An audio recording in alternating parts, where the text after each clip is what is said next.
आगे बढ़ते हैं, माफियाओं की बात कर लेते हैं। माफियाओं को मिट्टी में मिलाया जा रहा है, इस पर क्या कहेंगे आप? हाँ, एक माफिया तो अभी जिनको इतना लंबे का समय का टाइम दिया कि भाई आराम से सेटल कर लो, डरा दो, परिवार को धमका दो, परिवार से किस तरह से जो है बातचीत कर लो, सेटिंग कर लो कि आपकी जान बच जाए। कौन से माफियाओं की बात कर रही हैं? आपने इसे भय की राजनीति नाम दिया, लेकिन आपको नहीं लगता कि कानून व्यवस्था बेहतर हुई है पहले से? बहुत बेहतर हुई है। अब आपको अगर जानकारी हो, इतनी बेहतर हुई है कि अब पुलिस ही चांदी लूटने लगी है। अब 50 किलो चांदी पुलिस ही लूट लेगी, बताओ। और पुलिस अपहरण में है, एक आईपीएस अपहरण में, और वो फिरौती मांग रहे हैं। और अभी अभी मैं फिर कह रहा हूँ, जो अच्छा काम होगा उसका हम लोग समर्थन करेंगे।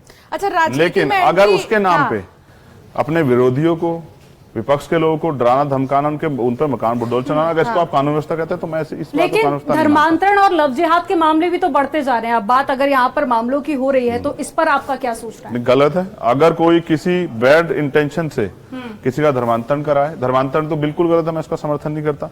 लेकिन अगर लव जिहाद की बात आप करें, अगर कोई बैड इंटेंशन से कोई ऐसा काम कर रहा है उस पर सख्त कार्रवाई, लेकिन अगर कोई प्यार कर रहा है तो उस पर कार्रवाई का मामला मैं इसको गलत मानता हूं। और किसी को कोई अधिकार नहीं। कल मैंने एक वीडियो देखी हमारे सहारनपुर की, एक महिला, एक बच्ची और एक लड़का है, उनकी आइडेंटिटी उसको जो है ना वो ओपन कर देती, उसका मुंह से मार्क्स निकाल लेती। आप भी बच्चियां हैं, आप सोचो कोई किसी को जो है निजता का कैसे उल्लंघन कर सकता है? वो बालिग है, आप कौन होते हैं उसका मास्क नोचने वाले? आप उसकी फैमिली चेक करेगी, अगर वो अपराध कर पुलिस कार्रवाई करेगी, आप कौन होते हैं भीड़ बन के पीटने वाले?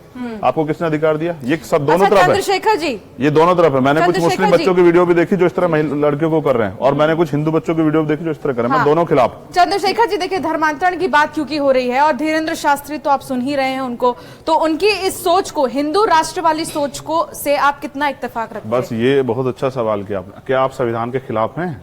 यही मेरा सवाल। नहीं, अभी आप संविधान मैं तो नहीं, अभी आप संविधान के बारे में मुझसे पूछ रहे थे, यूनिफॉर्म सिविल कोड पे। मैंने पूछा आप इससे इत्तेफाक मैं क्या कह रहा हूँ? देखिए, ये भारत है ना, सेकुलर भारत, ये इसकी पहचान है। अनेक धर्म, अनेक जातियां, सबकी अलग परंपरा, सब कुछ। आप हिंदू राष्ट्र कैसे बना दोगे?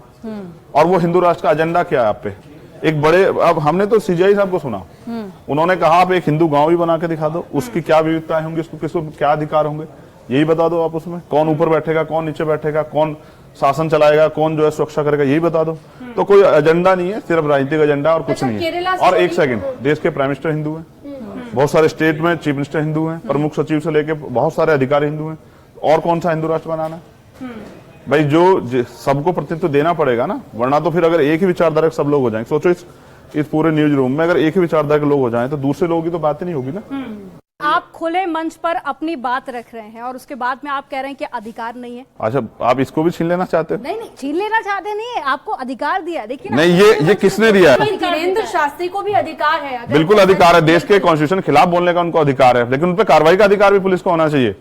लेकिन ऐसा कुछ नहीं कहा उन्होंने। अब देखो, सरकार उनको बचा रही है, जिस दिन सरकार उनके एंटी आ जाएगी कभी भी नहीं बोलेंगे, फिर सरकार के साथ बोलेंगे। मैं जानता हूँ सरकार के रट्टा। अच्छा, एक मुझे आपका बयान याद आ रहा है, काफी पुराना है, शायद आपको याद हो ना हो। आपने एक बार कहा था कि मैं नेता कभी नहीं बनना चाहता, मुझे कार्यकर्ता की तरह काम करना है, लेकिन अब तो आप एक बड़े नेता के तौर पर ही जाने जा रहे हैं। देखिए, जानने को तो अभी भी तो आप एंकर हैं, लेकिन क्या इसके बाद आप बेटी नहीं हो किसी घर में जाके?